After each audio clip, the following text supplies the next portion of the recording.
Bismillah, assalamualaikum warahmatullahi wabarakatuh.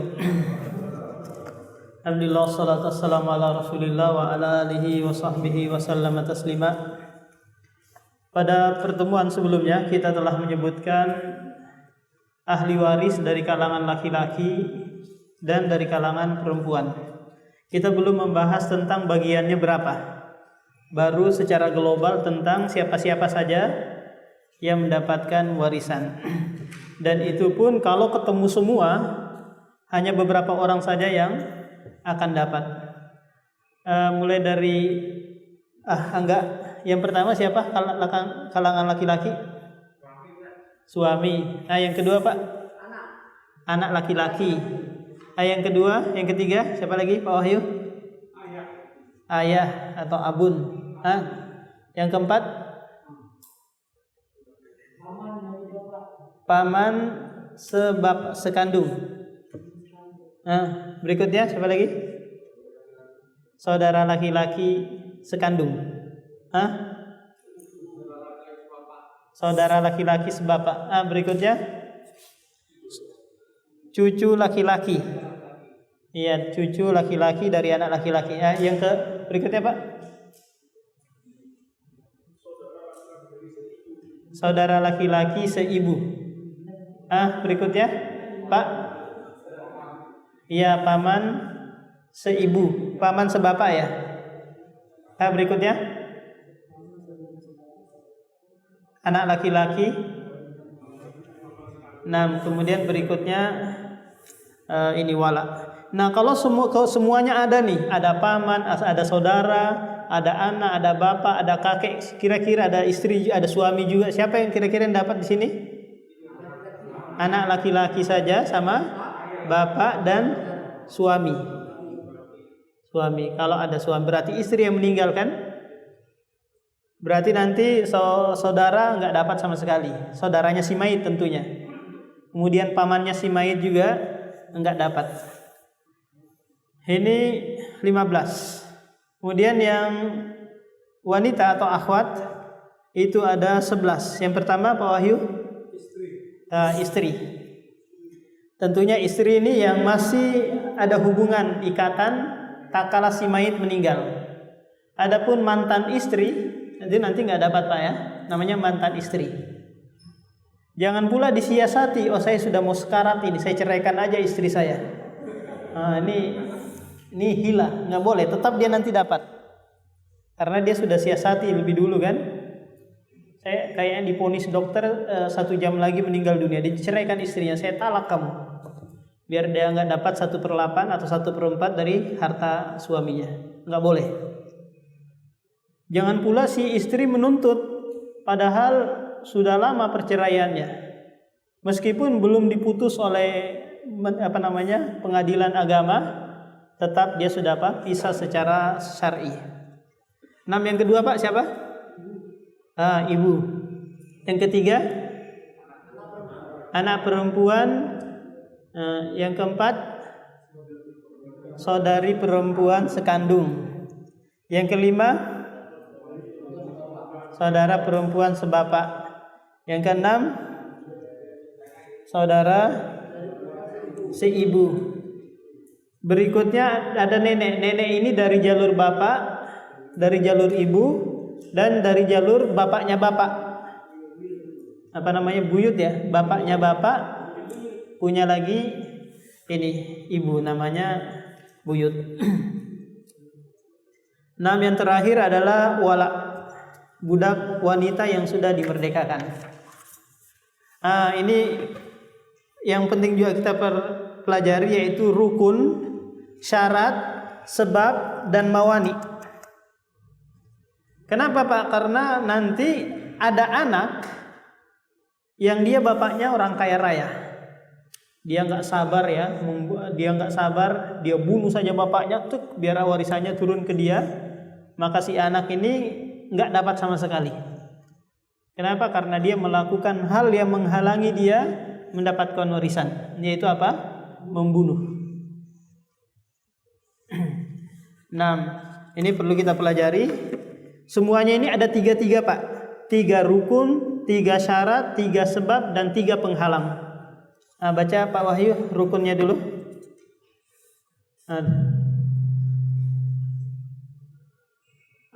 Bab arkanul irsi. Rukun warisan ada 3. Pertama, ahli waris, yaitu seseorang yang masih hidup yang akan menerima warisan dari si mayit. Ini yang pertama Pak, ada ahli waris. Kalau ternyata dicari-cari nggak ada ahli warisnya, maka nanti harta dikasih ke Baitul Mal. Apakah Baitul Mal Hidayatullah kalau di sini kan ya?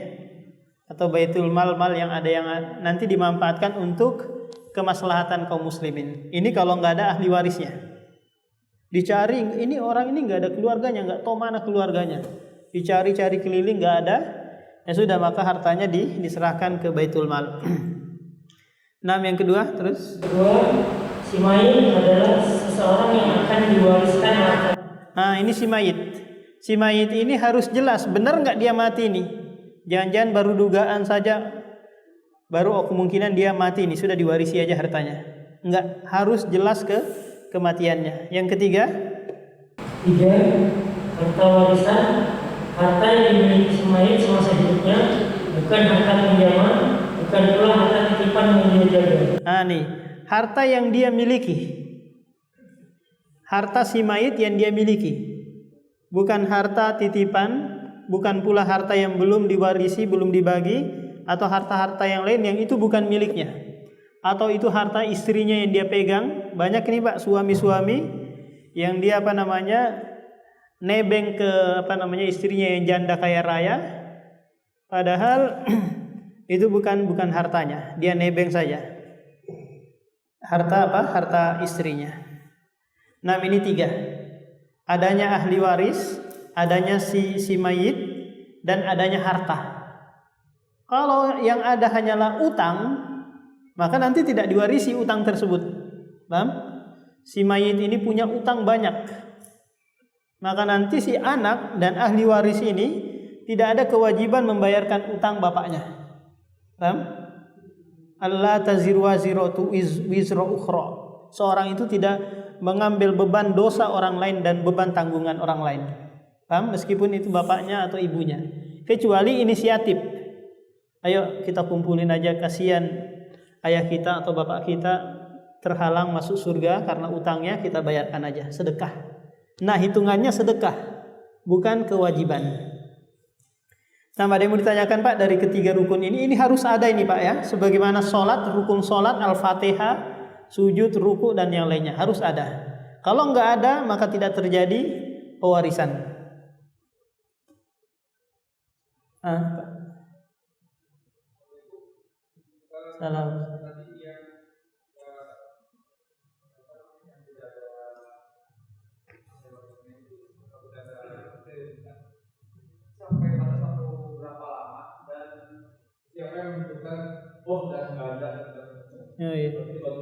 Nanti kembali kepada hakim atau konsultan ya, yang mengurusi itu, yang mengurusi hartanya, nanti yang membagi dia.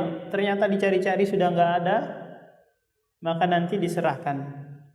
Kalau sudah yakin sudah nggak ada ahli warisnya, baru diserahkan secara keseluruhan ke Baitul Mal.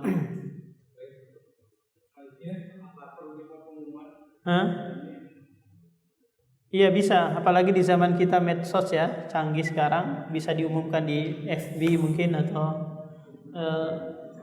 yang lainnya, YouTube disebarkan. Nah, itu ada batasannya, kan ada yang iya.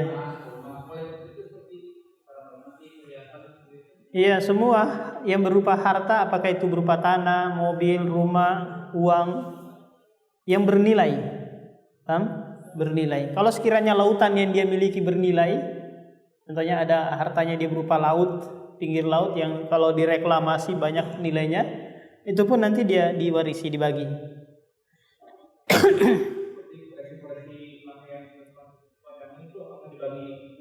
Nah, kalau sekiranya itu bernilai, kalau dikumpulkan dijual bernilai, maka nanti itu sudah dibagi juga.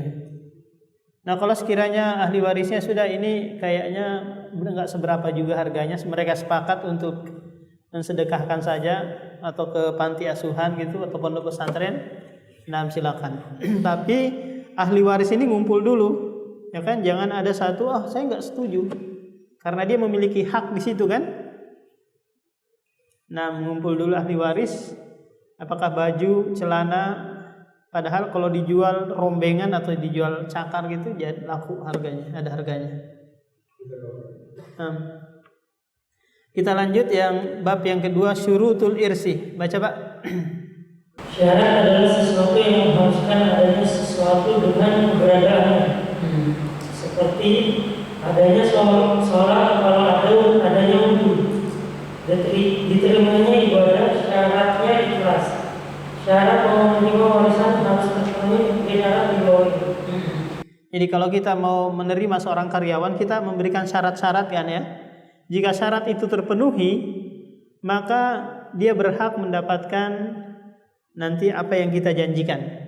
Demikian juga kalau kita mau mengambil seorang imam, kita mematok syarat-syarat. DKM syaratnya seperti ini syaratnya terpenuhi, masuk, nanti baru mendapatkan apa yang dijanjikan. Syarat yang pertama, syarat yang pertama adalah adanya ahli waris.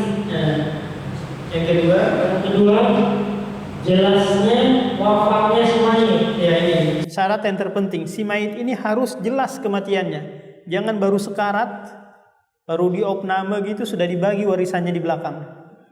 Baru masuk ke ruang ICU belum jelas kematiannya, keluarganya sudah rame-rame rebut masalah warisan. Harus jelas diumumkan ini tidak bernyawa lagi, dokter mengatakan sudah ini mati, meninggal dunia, sudah. Baru diadakan perhitungan warisan hari itu juga.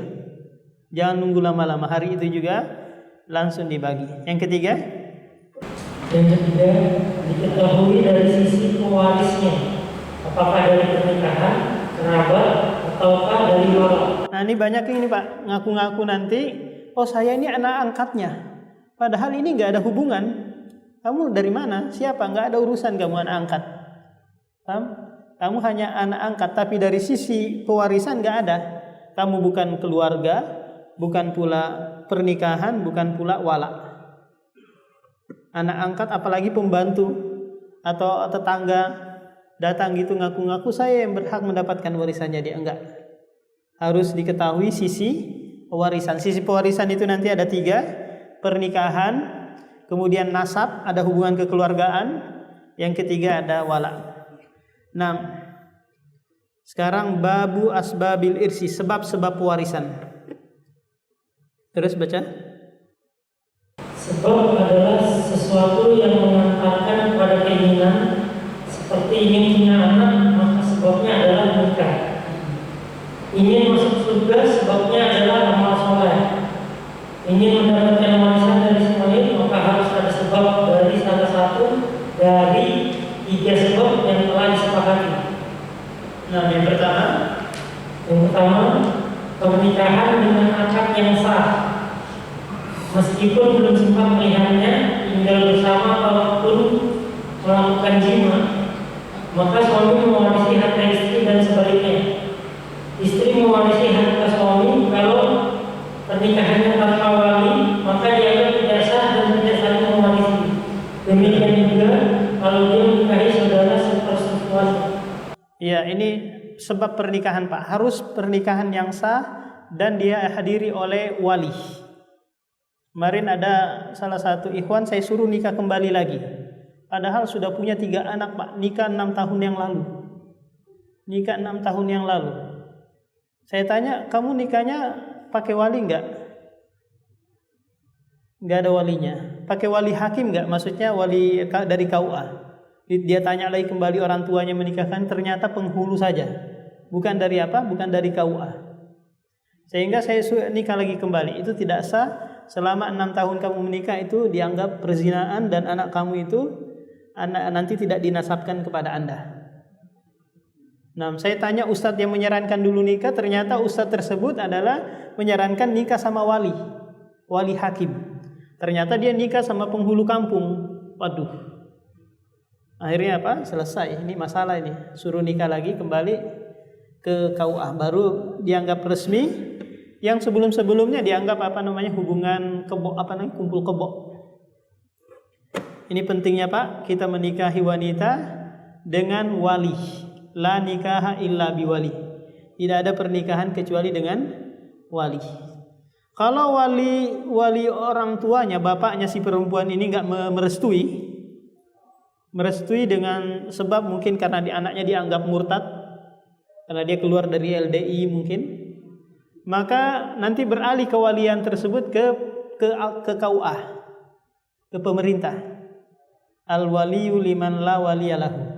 Pemimpin itu adalah wali bagi mereka yang tidak memiliki wali. Nah, ini pernikahan yang sah. Meskipun dia belum pernah ketemu, nikahnya hanya lewat WA. Satu di Indonesia, satu di Saudi sana. Nikahnya dikumpulkan, dinikahkan di satu grup WA gitu. Belum pernah ketemu, belum pernah berhubungan. Ternyata istrinya yang TKW di Saudi meninggal dunia. Hartanya banyak, gajinya besar. Maka si suami di sini mewarisi harta istrinya yang ada di Saudi. Nah, ini yang pertama. Yang kedua, nasab. Nasab atau kekerabatan adalah yang menghubungkan manusia dengan keturunan, seperti anak dengan bapak, anak dengan ibu, anak dengan saudara atau paman atau ponakan. Yang kita sebutkan kemarin kan ya, anak, bapak, paman, saudara, ini yang namanya nasab. Ada kekerabatan. Sepupu sekali, sepupu dua kali, sepupu tiga kali, sepupu empat kali, pokoknya ada hubungan. Ada hubungan yang menghubungkan dia. Sepupu 5 kali pun nanti dapat kalau sekiranya semuanya nggak ada. Sepupu 7 kali, jauh betul sudah kan? Sepupu 7 kali itu pun nanti dapat. Kalau sekiranya yang lain dicari-cari nggak ada, tapi ada yang menghubungkan kekerabatan, yaitu apa? Anaknya siang jauh sana, keluarga jauh, masih dianggap. Nah, yang terakhir wala. Wala adalah budak yang sudah dimerdekakan baik perempuan ataupun laki-laki. Jika dia meninggal sementara tidak ada ahli warisnya, maka tuannya yang memerdekakannya dan berhak mewarisi hartanya. Nah, ada kisah di zaman Rasulullah, tatkala ada seorang budak namanya Bariro, Pak. Budak ini kepengen bebas dari tuannya, tapi tuannya ini mensyaratkan harus membayar 9 ukiyah atau 360 dirham. Besar sekali nilainya, miliaran. Akhirnya dia datang minta bantuan kepada Aisyah. Kata Aisyah, saya mau bantu kamu, bantu membayarkan kepada tuanmu, tapi dengan syarat walakmu itu milikku. Walakmu itu milikku. Tak kala saya bebaskan kamu nanti meninggal dunia, hartamu ke saya. Tapi kata tuannya nggak mau. Tetap walaknya itu milik saya. Padahal tuannya ini kan nggak membebaskan kan, dia hanya menjual. Kata Rasulullah, ya sudah Aisyah, kamu beli saja, meskipun dia mensyaratkan.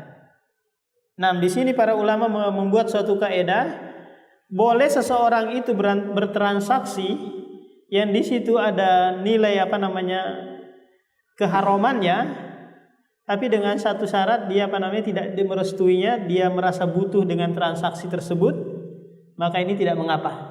Seperti kita di zaman kita ini Pak, ada namanya IndiHome, PLN, PDAM, dan itu memakai transaksi yang batil. Apa itu? Kalau terlambat nanti denda kan ya? Terlambat sehari 2 hari nggak bayar, didenda. Ini transaksi yang nggak benar. Maka kita boleh bertransaksi dengan seperti itu karena kita butuh dengan apa? Dengan air, dengan IndiHome, PLN dan yang lainnya. Dikiaskan kepada kisah Bariro ini. Jadi wala itu adalah budak yang sudah dimerdekakan. Bukan dijual ya, tapi dimerdekakan. Silahkan. Nah, nanti kalau sekiranya si budak ini dia berusaha banyak hartanya, kemudian tidak ada ahli warisnya, dia nggak nikah, nggak punya anak, nggak ada keluarganya, maka nanti tuannya yang akan mewarisi hartanya. Nah, berikutnya bab mawani, penghalang-penghalang. Mawani adalah penghalang yang menghalangi diterimanya sesuatu, seperti hadat, penghalang sahnya salat, kekufuran, penghalang diterimanya amal soleh. Anak yang beragama Nasrani terhalang mendapatkan warisan dari bapaknya yang muslim karena beda agama. Penghalang warisan ada 3. 1. Perbudakan.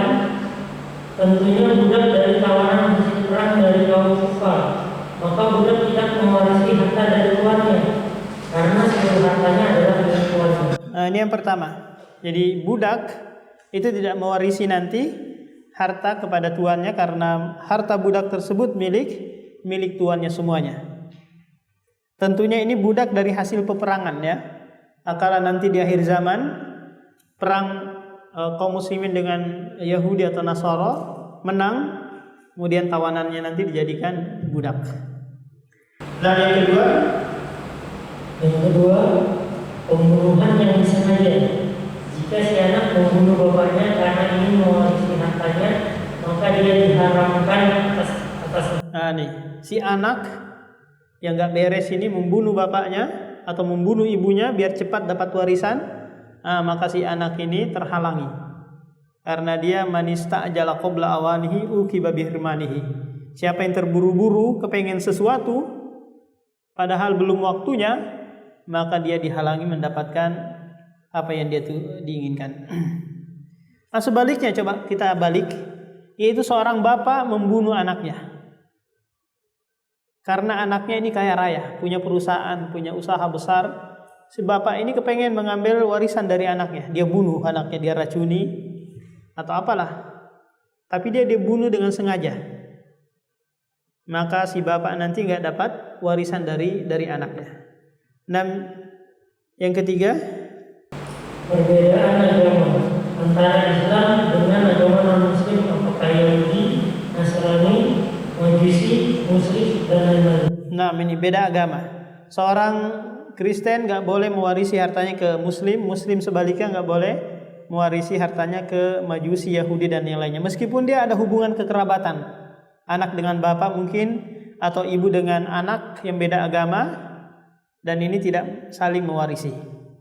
Terus gimana cara mensiasatinya? Kalau bapak saya seumpamanya orang Kristen tapi kaya raya, saya orang Muslim. Nah, sebelum meninggal mungkin minta jatah dulu. Pak, bagian saya yang mana nih Pak? Kan disiasatin. Terus kata bapaknya, saya juga paham ilmu waris, kamu gak usah minta jatah dulu, nanti aja tunggu saya mati. Selesai kan? Nah, dia akalin juga karena paham ilmu waris. Nak, kamu itu gak dapat kalau saya meninggal dunia, tunggu saja saya meninggal dunia. Nah, selesai Pak tentang rukun, syarat, sebab dan penghalang-penghalang. Semuanya ada 333 atau musalsal. Ada yang ditanyakan dulu Pak? Mau pakai mic Pak? Gak usah. Tadi dikatakan bahwa utang tidak diwariskan Pak. Iya.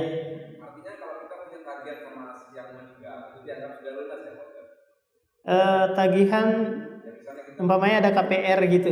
Ya bukan, misalnya kepada seseorang gitu kan. Kemudian orang yang meninggal itu udah dianggap lunas Pak? Iya, cari dulu ini barangnya mungkin ada masih bisa dibayarkan. Ada nggak kira-kira barangnya dia? Iya, saya nggak ada tanggungan. Saya seanak nggak ada tanggungan, nggak ada utang warisan. Nah, saya nggak ada ini. Siapa suruh Anda minjamkan ke bapak saya sudah meninggal, nggak ada warisan pula. Kecuali dia berinisiatif. Nama yang lain Pak?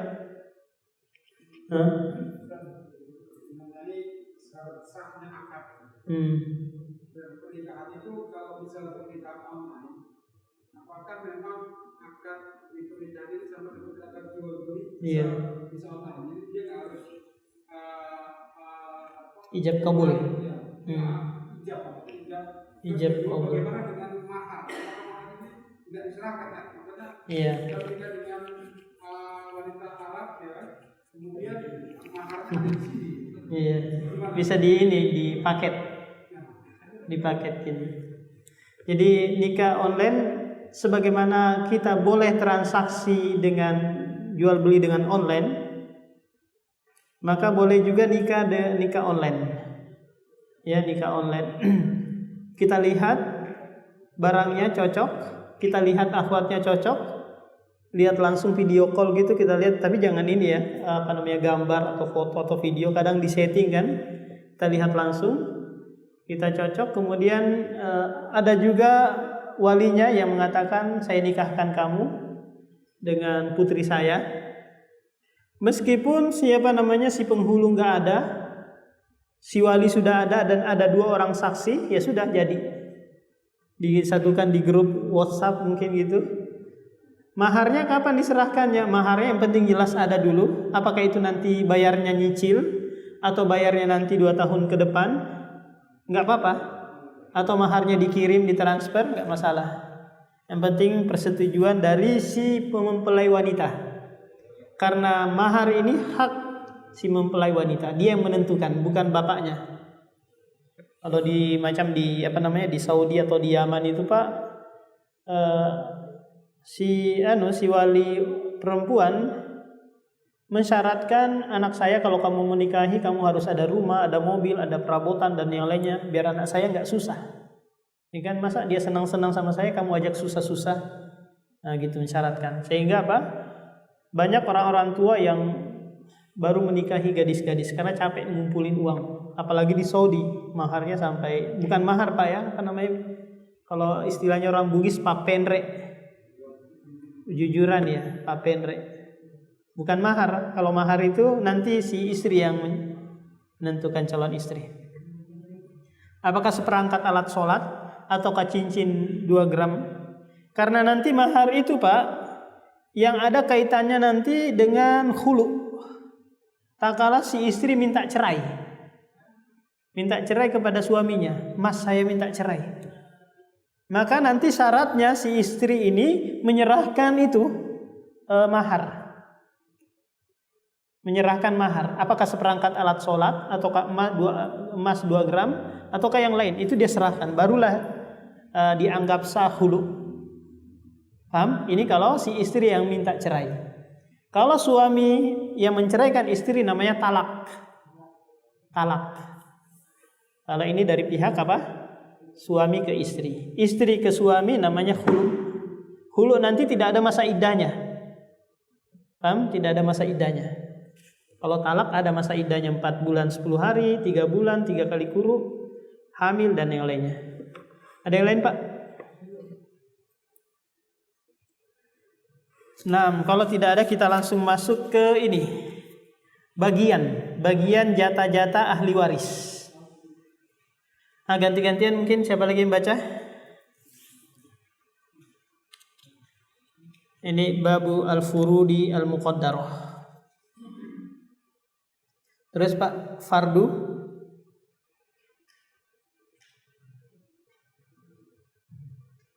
Fardu adalah bagian yang telah ditentukan di dalam syariat bagi ahli waris. Bagian tersebut ada 6 macam.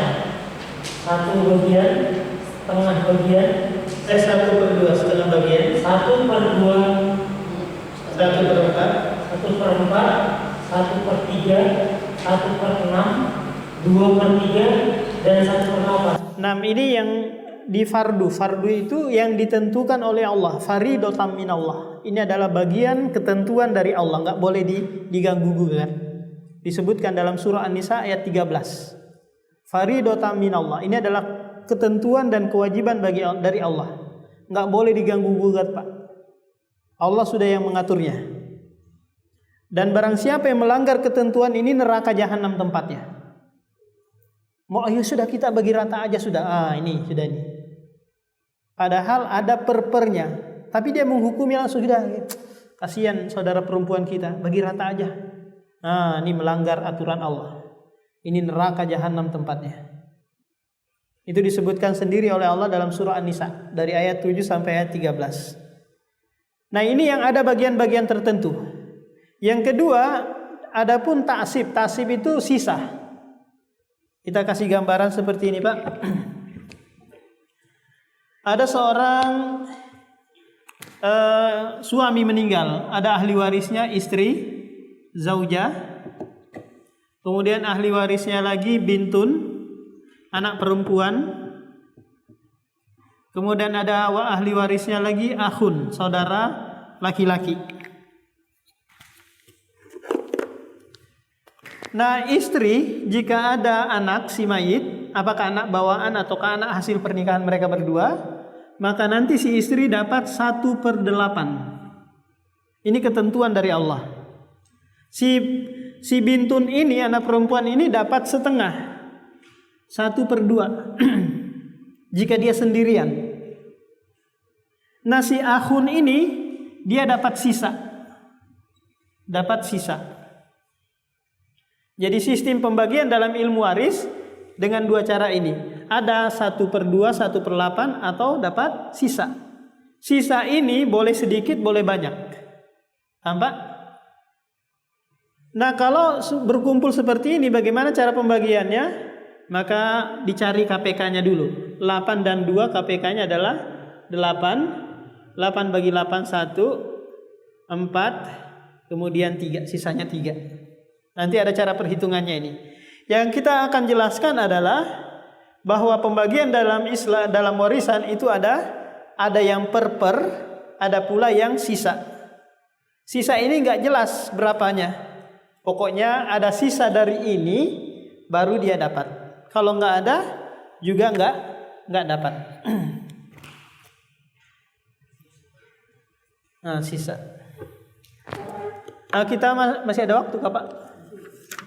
Nah, kita sekarang masuk ke orang-orang yang mendapatkan setengah dari harta si mayit. Coba Pak baca.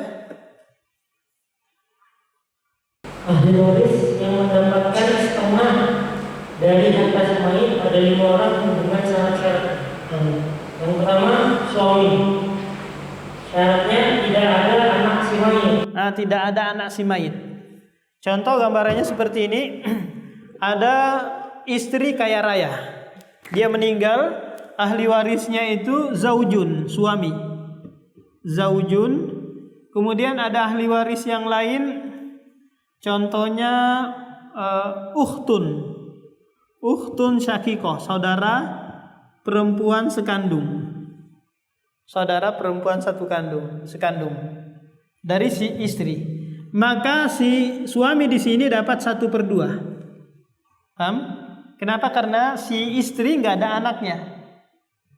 Ukhtun syakikoh juga dapat 1/2.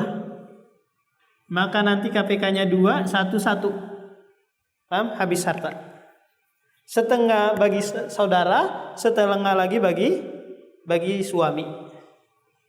Ini kalau jelas hartanya si istri.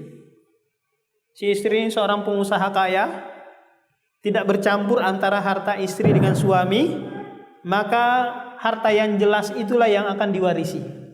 Kalau harta gonagini nanti, ini tidak saling mewarisi. Kecuali di sana ada sulhu. Sulhu itu damai. Damai dalam artian, okelah, si suami mau mengakui bahwa memang benar si istri juga ada hartanya di sini, ya saya setengah-setengah aja. Berarti nanti setengahnya ini yang dibagi, Pak. Paham? Setengahnya ini yang dibagi. Ini harta gonogini. Tapi rata-rata yang bekerja itu adalah suami kan, Pak ya? Yang bekerja itu adalah suami. Si istri itu apa? Jadi rumah tangga saja, ibu rumah tangga saja di rumah. Maka nanti dilihat mana harta istri, mana harta suami. Nah, ini yang pertama, Pak. Yang kedua, ahli waris yang mendapatkan setengah dari harta si mayit. Yang kedua adalah anak perempuan 1 orang. Anak perempuan 1 orang. Syaratnya tidak ada anak laki-laki dan anak perempuannya tidak lebih dari 1. Nah, istri, contoh, kita berikan contoh, ada seorang suami meninggal. Suami meninggal, ada ahli warisnya istri, zaujah. Kemudian ada bintun, ada anak perempuan. Maka si istri di sini dapat 1/8, bintun di sini dapat 1/2. Anak perempuan 1 orang. Nah, kalau nanti ada anak laki-laki, dia nggak dapat 1/2 lagi.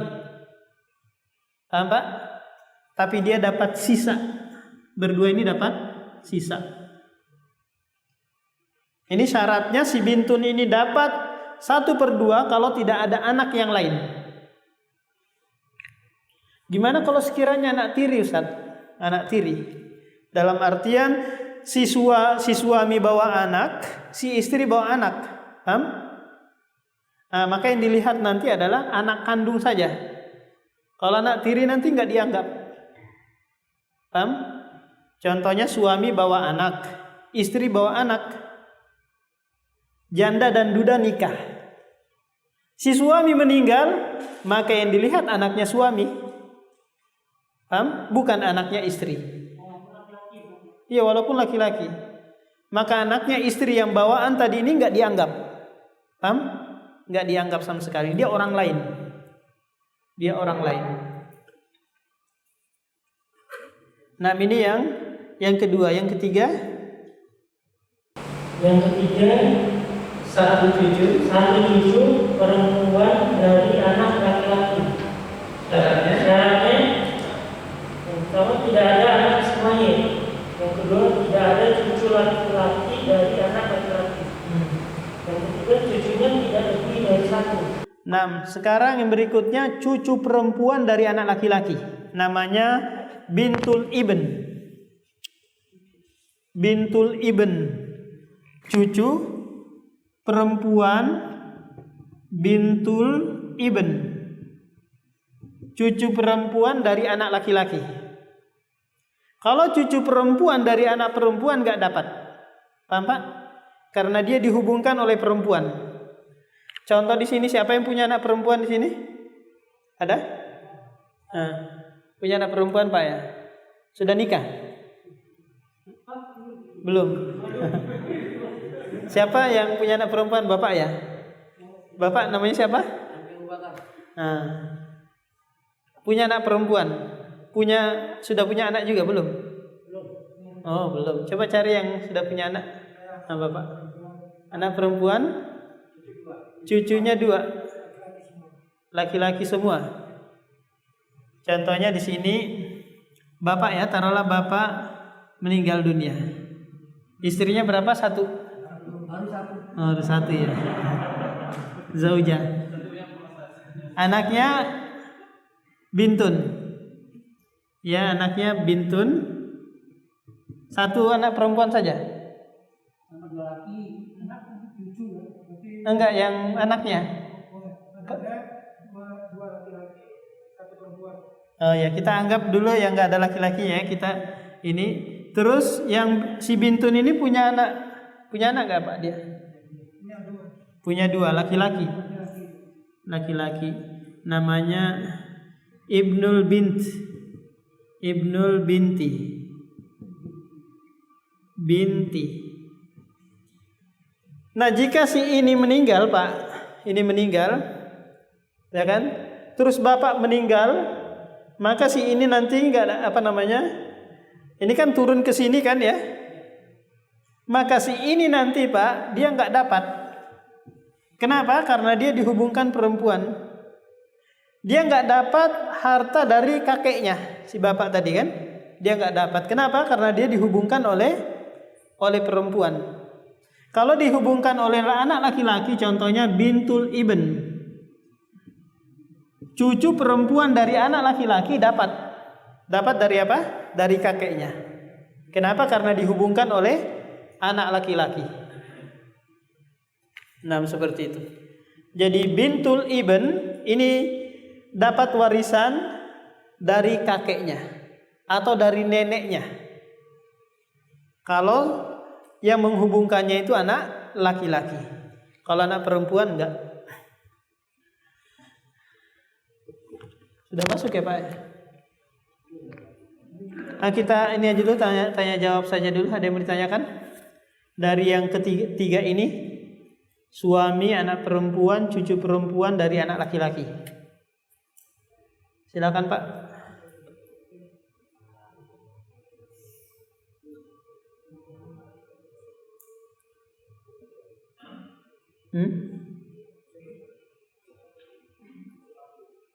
Sudah masuk waktu? Ya, silakan, ada yang bertanyakan? Nah, kalau nanti berkumpul semua ini 5 ini, Pak, yang hanya bisa ketemu setengah-setengah itu hanya suami dengan saudari perempuan sekandung. Ini saja bisa ketemu. Adapun suami dengan anak, nanti suami nggak dapat setengah karena ada anak kan, maka dia nanti dapat 1/4.